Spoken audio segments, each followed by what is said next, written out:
మరి అలా పిచ్చి పిచ్చిగా మాట్లాడుతూ ఉన్నారు. మొన్న రేవంత్ రెడ్డి గారు అసెంబ్లీలో ఏం మాట్లాడిండు? నా వెనుక కూడా గుండాలు ఉన్నారు, నా వెనుక కూడా కండలు తిరిగినటువంటి వ్యక్తులు ఉన్నారని చెప్పి మాట్లాడిండు.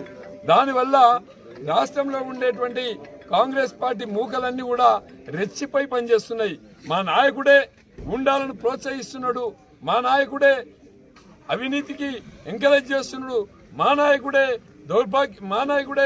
అన్ని విధాలా ప్రోత్సహిస్తున్నటువంటి లక్ష్యంతో ఇలా కాంగ్రెస్ పార్టీ నాయకులు, కాంగ్రెస్ పార్టీ గుండాలు ఇలా రాష్ట్రంలో రెచ్చిపోయి మాట్లాడుతున్నారు.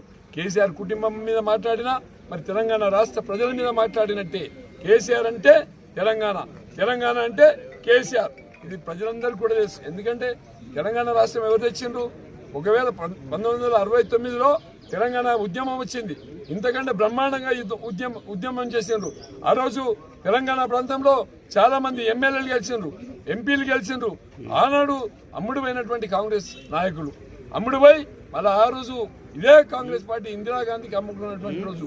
మరి ఆ తర్వాత వచ్చినటువంటి మలిదశ ఉద్యమంలో కేసీఆర్ గారు 2001లో బీఆర్ఎస్ పార్టీ స్థాపించి తెలంగాణ రాష్ట్రం వచ్చుడో నేను దచ్చుడో అని చెప్పి కష్టపడి దానాన్ని సైతం పక్కన పెట్టి తెలంగాణ రాష్ట్రాన్ని సాధించింది.